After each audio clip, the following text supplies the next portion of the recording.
அனைவருக்கும் வணக்கம். உன் வெற்றி என்பது யாதெனில், எங்கே நீ நிராகரிக்கப்பட்டாயோ அங்கே நீ தவிர்க்க முடியாத சக்தியாக உருவெடுப்பதுதான் உனது வெற்றி என்று கூறி, இன்றைய வகுப்பில் நாம் தொடர்ந்து பார்த்து கொண்டு வருகின்ற போக்சோ ஆக்ட் 2012 அது கடைசி சாப்டர், மிஸ்லேனியஸ் சாப்டர் 9. இதில் செக்ஷன் 39 to 46, டோட்டல் செக்ஷனு 46 தான். அதில் இப்போ நம்ம ஆல்ரெடி பார்த்துட்டோம். 39லேருந்து 42 வரைக்கும் பார்த்துட்டோம். இப்போது 43 பிரிவு 43ஆனது என்ன சொல்கின்றது என்பதை பற்றி நாம் பார்க்க போகிறோம். Public awareness about act.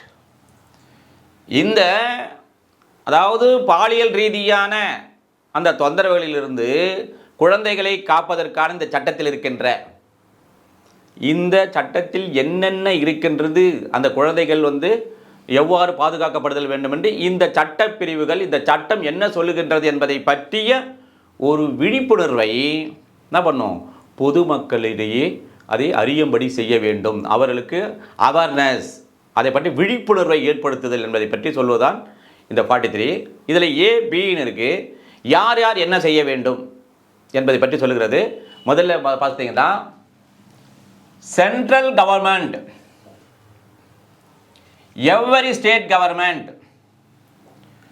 shall take all measures to ensure, உறுதிப்படுத்துவதற்காக, that அது என்னன்னு ஏபி பார்த்துருவோம்.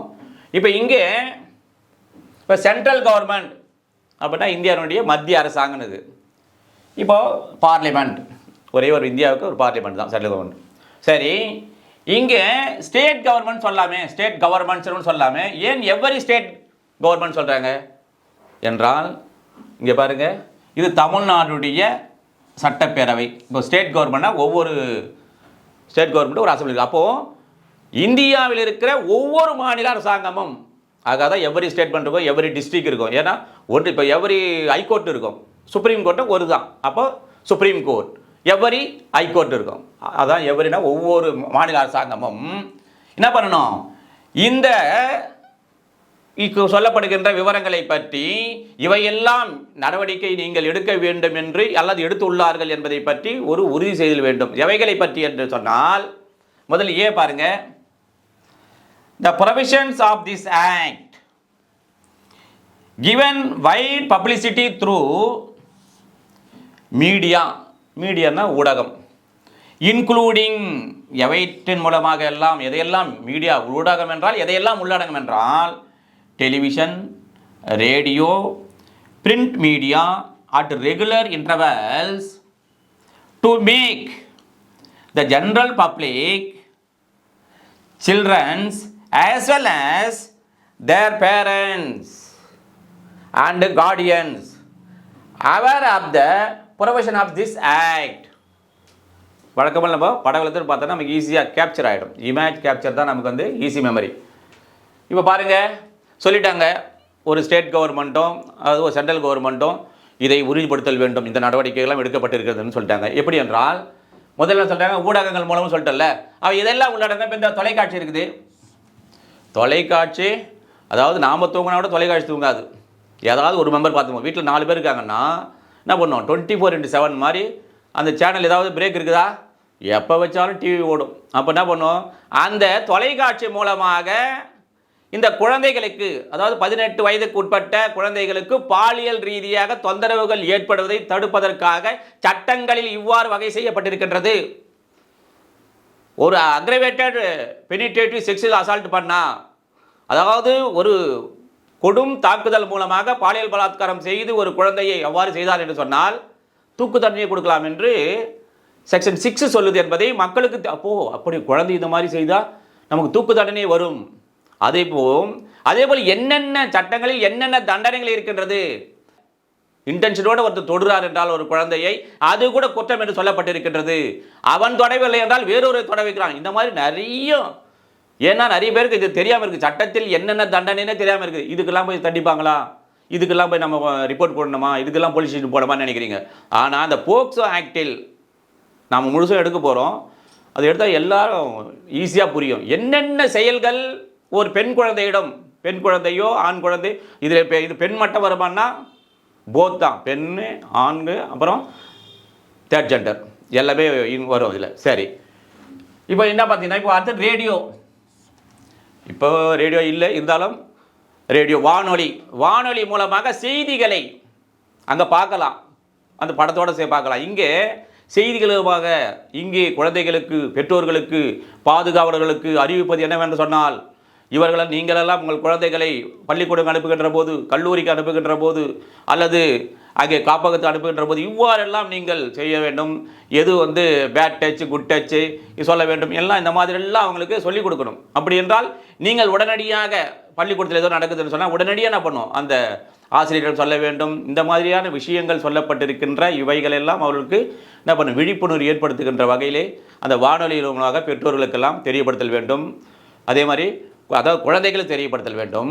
மீடியா அது பார்த்தீங்கன்னா நியூஸ் பேப்பர், அதுதான் ரெகுலராக, அதாவது பிரிண்டட் மீடியா சொல்கிறோம். அப்போது தினத்தந்தி, தினமணி, மாலை மலர், மாலை முரசு, தினம், இது மாதிரி எல்லாம் அந்த செய்தித்தாள் மூலம் பிரிண்ட்டு அச்சடிக்கின்ற, அது மட்டும் நான் சொன்னது மட்டும் இல்லை சார், இதுதானா நினைக்குது, அச்சடிக்கப்பட்ட அந்த செய்தியை பரப்புகின்ற அனைத்து ஊடகங்கள் வாயிலாக ஹெட்டிங்கே போடணும்.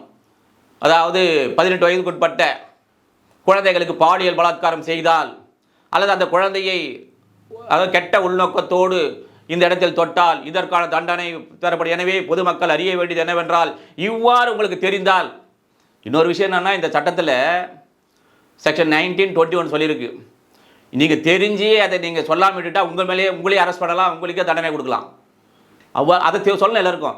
எனக்கு என்ன சார், அவன் குழந்தை தானே, அது எப்படி அவன் குழந்தை, இவன் குழந்தைன்னா உடனே போயிடுவார். அவன் குழந்தைன்னு சொல்லிட்டு நீ போயிட்டேன்னா, அது தெரிந்தவுடன் உனக்கு தெரிந்தே நீ அதை inform, you are failed to inform the police officer or whatever the concern officers அப்படின்னா யூ ஆர் ஆல்சோ லயபிள், நீங்களும் தண்டிக்கப்படுவீர்கள் என்பதை தெரியப்படுத்தினா அப்போ என்ன பண்ணுவாங்க, ஐயோ நம்மளையானா அவன் சொல்லிவிடுவான், சார் இவருக்கு தெரியும், அது அந்த குழந்தையை அவன் இவ்வாறு செய்தது அவருக்கு தெரியும், இவர் சொல்லாமல் விட்டுட்டாரு என்பதை பற்றியும் இந்த பிரிவில் சொல்லப்பட்டது என்பதையும் மக்களுக்கு தெரியப்படுது. அது எது மூலமாக, இந்த தொலைக்காட்சி மூலமாக, வானொலி மூலமாக, இங்கே சர்க்குலேட் ஆகின்ற அனைத்து அந்த அச்சிடப்பட்ட ஊடகங்கள் வாயிலாக, பேப்பராக இருக்கட்டும், அந்த ஃபோர்ட் நைட் புக்ஸ் 15 நாளுக்கு ஒரு விட்டியோ, மாதம் ஒரு முறையோ அல்லது வார முறை, இவ்வாறு எல்லாத்திலும் பய வேண்டும். சரி, அப்படி செய்கின்ற போது எதற்காக, யார் இதை அறிய வேண்டும் என்று சொன்னால், பொதுமக்கள் அறிவதற்காக.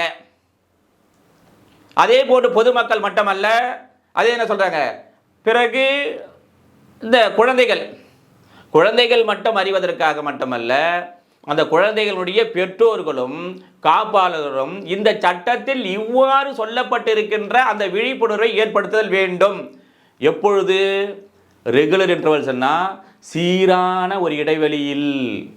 அப்போ என்ன கண்டினியூவாக சொல்ல, அப்போ என்ன பண்ணுவோம், ஒரு நாளைக்கு இல்லை மார்னிங் அண்ட் ஈவினிங்கு, அல்லது ஒரு நாள் விட்டுட்டு ஒரு நாள், அந்த மாதிரியான ஒரு முறையான ஒரு இடைவெளி விட்டு அவர்களுக்கு இந்த மாதிரியான ஒரு ஊடகம் வாயிலாக அதனை விழிப்புணர்வு ஏற்படுத்தல் வேண்டும் என்று சொல்கிறது. சரி, இப்போ பிக்கு வாங்க. ஆஃபீஸர்ஸ் ஆஃப், அலுவலர்கள், central government and state government and other concern person including police officer, காவல் அலுவலர்கள் உள்ளடங்கலாக, are important periodic training on the matters relating to the implementation of the provisions of the act. என்ன சொல்றாங்க, officers எந்தெந்த அலுவலர்கள் என்று சொன்னால், மத்திய அரசாங்கத்தினுடைய அலுவலர்கள், அடுத்து என்ன, மாநில அரசாங்கத்தினுடைய அலுவலர்கள், மற்ற என்ன சொல்ற, அதர் கன்சர்ன் பர்சன், இது தொடர்புடைய மற்ற நபர்கள் யாரெல்லாம் உள்ளடங்கும் என்றால், காவல் அதிகாரிகள் உள்ளடங்கலாக என்ன செய்ய வேண்டும், இந்த சட்டத்தினுடைய என்ன சொல்லப்பட்டிருக்கின்றதோ இவ்வாறு இந்த குழந்தைகள் பாதுகாக்கப்பட வேண்டும் என்று யார் யார் என்னென்ன செய்ய வேண்டும் என்று சொல்லப்பட்டிருக்கின்றதோ இவற்றை எல்லாம், என்ன தண்டனை சொல்லப்பட்டிருக்கின்றது, என்ன நடைமுறை செய்ய வேண்டும், என்னென்ன பண்ண வேண்டும் என்று சொல்லப்பட்டிருக்கின்றதோ அதையெல்லாம் செயல்படுத்துவதற்காக, இம்ப்ளிமெண்ட், அமுல்படுத்துவதற்காக இவர்கள் என்ன பண்ணும், இதை உறுதி செய்வதற்காக, இவர்களெல்லாம் இதை செய்வதற்கு, இவர் உறுதி செய்வதற்காக மாநில அரசாங்கமும் இது மத்திய அரசாங்கமும் மாநில அரசாங்கமும் இவ்வாறு இவர்கள் இதை செய்கிறார்கள் என்பதை ஒவ்வொரு மாநில அரசாங்கமும் மத்திய அரசாங்கமும் அதை உறுதி செய்ய வேண்டும், அதாவது உறுதிப்படுத்தல் வேண்டும் என்று சொல்வதுதான் இந்த செக்ஷன் 43 என்று கூறி இதே போக்சோ ஆக்டில் மேலும் ஒரு பிரிவில் சந்திப்போம். நன்றி, வணக்கம்.